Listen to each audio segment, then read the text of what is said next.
commissioner of the TRSBA there. And it's just another little off-season podcast. I meant to do this earlier, but here we are. We're going to do it right here, right now. So some of this might be old news. TRSBA off-season. Just going back to that lottery. The Tampa Bay Butchers, they had the best chance of getting that number one pick. They ended up not getting it. And the last time they got number one, it was Ben Simmons. That was their pick. The Lions, they had a 3 in 10 chance. New Orleans had 2 in 10. Utah Saints ended up getting the pick, so they'll pick first. Lions will pick second. Hurricanes will pick third, and the commissioner will pick fourth. It's going to be on the Wednesday, the 26th of June, 2024, the day before the draft, and the NBA draft is over 2 days this year. We expect that on Saturday, the free agents will be open for bidding. We congratulate that Death Valley Barbarian team of 2024. I think it's the 10th time they've won the championship, so congratulations to those guys. Very good. Okay, let's have a look at the free agent class. Here are some names. These aren't the best 5 in my opinion, but here are the first 5 that come up. Bogdan Bogdanovic. You know, he's actually had a good season, about 23 fantasy points a game. Karis LeVert in that sort of vicinity as well. Jonas Valanciunas was a starter for the Jags at some stage. Now a free agent. Same with Bobby Portis, up and down sort of year. And Gafford. Now Gafford was a Jaguar as well.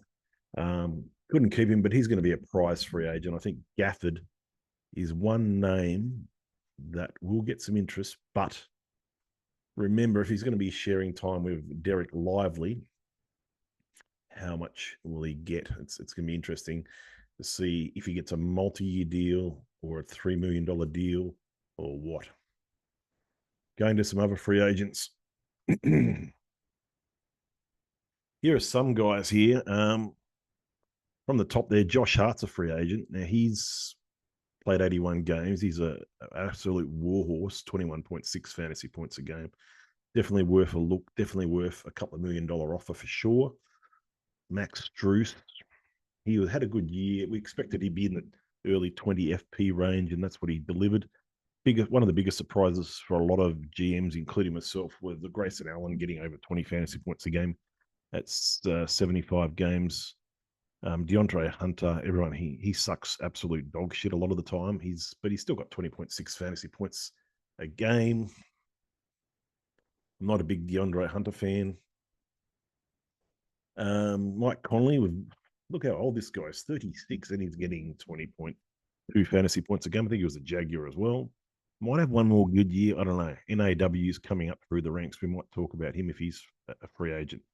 Chris Paul always seems to be a free agent the last few years. Just when you get this age, it's hard to resign and use up a cap space plus, one of those 11 slots.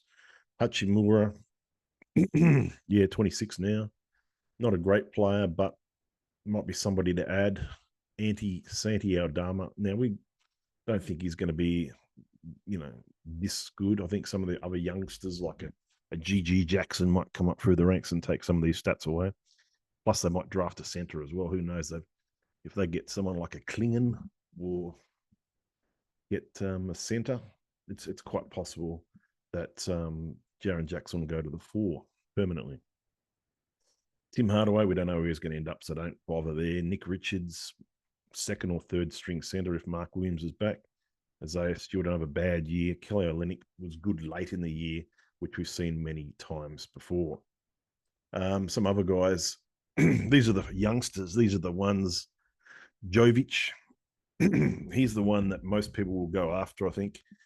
He's just incredibly got that, something about Jovic. He started a lot for Miami, not getting a lot of minutes, but they'll get more minutes as they get older. Could be a breakout year 3. Multi-year offer? Maybe. I'd say so.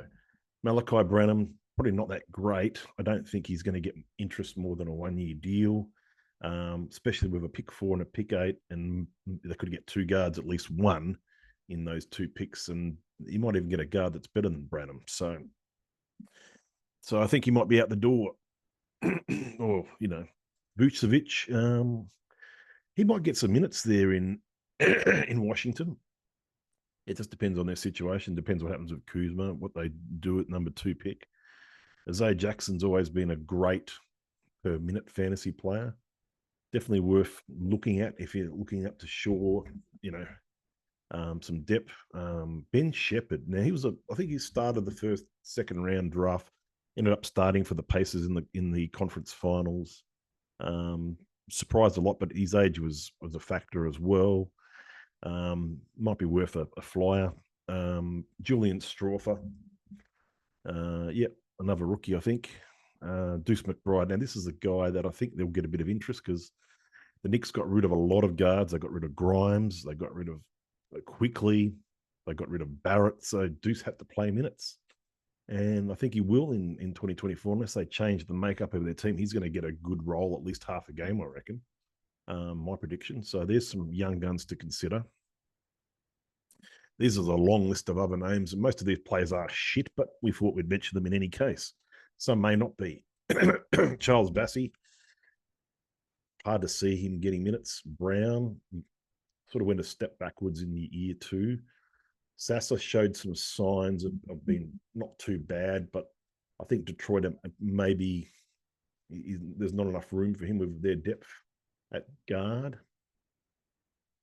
Tamani Kamara started a lot for the Portland, and you just never know. He might find himself into that rotation. Scottie Pippen Jr., don't know if he's going to have a permanent role. Just a spot starter if someone gets injured. Paul Reed promised so much last year and delivered fuck all. But has the ability, if he gets minutes, which doesn't happen often. Delano Banton, I think he just one of these Portland things that, people like Brogdon weren't playing, so they had to play somebody else. Nemhard. Now this guy to me is a top 5 because I think just the way he showed his maturity, and this has only had 2 years in the league. He's already a free agent in the TRSBA, and a lot of every GM in the league has overlooked this guy, and he's delivered. He's actually bring stats into the when it counted. So he's definitely one to look at. Gary Trent, not one to look at maybe. Milton had chances this year, didn't step up. So I don't know what happens there. Grant Williams, where did he end up? Charlotte? Never know. He could get some minutes off the bench there, backing up the 4, maybe the 5. Lou Dort, I think he's going to get pushed out a little bit, especially with Caruso coming in. And there's Caruso. Is he there? Yeah, he's down the bottom of this list. Probably get some good minutes, maybe half a game at least in OKC. Very, very good defender. Had a really good year. Other names we've got Corey Kispert came on good during the back half of the year. Herb Jones is always one to look at. Isaac on a per minute basis, really talented defender, really talented player. Just not enough minutes for him in the front court there. Peyton Pritchard, they're not really deep. He might have been the 6th or 7th man basically for Boston, so he does get some stats. Sam Hauser, same sort of boat. 3-point shooter though. Malik Beasley was disappointing, really was, but he's a possibility. Luke Kennard, I just don't see where he fits in Memphis, but you never know. Mo Wagner, good player off the bench for Orlando. And Norman Powell. We all know Norman Powell's game. Just blue them and shoot them. Blue them and shoot them. Okay. We're going to revisit the 2022 draft here, and we're going to look at what these players are going to resign for this year. So it's a good list here. So we're going all the way down to pick 18 from the top. Jabari Smith, $2.9 million if you re-sign him. Paulo Banchero, obviously the best re-sign play here, 6.2. Chet, because of the injury, I think it was 3.9. Ivy, a little bit smidgely disappointing at 2.6. Keegan Murray, 2.8. Pretty solid. Shaden Sharp, injured quite a bit of the year, 2.4. AJ Griffin's he's been waived, so he's actually a free agent now. Dyson Daniels, I don't think he's a free agent. I think he's still around, but he'd get a minimum if they decided to re-sign him. Pari missed season. Yeah, I mean, he's got a lot of talent, JB. And I could see sort of why he took him at 9, but at the end of the day, there are better options, including this guy here, Jalen Duren. You know, had to re-sign this guy at 370. He came sort of on. He was a starter for the Jags at times. He's turned into a good player for now. There are some worries about his defense, though. Benedict Maverin, just $1.40. I think he's ended up over in Utah. Is that right? The Saints, yep. They still got him. Sohan, 220. Snipers have got him. Washington, Jeng hasn't had any playing time, so will he get resigned? Maybe not. Johnny Davis, Branham, Ty Washington. Johnny Davis and Ty haven't had really any run, and they're not good. I mean, Johnny Davis has been very underwhelming compared to where he was at one time. He was going to be a top 8 player in that draft, and he just really hasn't done anything. Ty Washington, I don't even know where he's playing for in the NBA. He hasn't had any minutes. Obviously, Jalen Williams re-signing at 430, but I think he might have another year on his deal yet.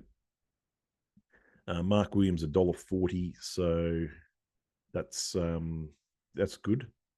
Tampa Bay might resign him. So that's revisiting the draft, and you can see so far that Duran wasn't a bad pick at 10. And that's it. That is it. Good luck in the draft. It's going to be what we call a Seinfeld draft, I think. It's a draft about nothing. What will Dennis do with the first pick? What will Lions do at pick 2? And what will Handle do at pick 3? The Jags at the moment, pick 4 and pick 8. Be interested to see which 2 players they come out with.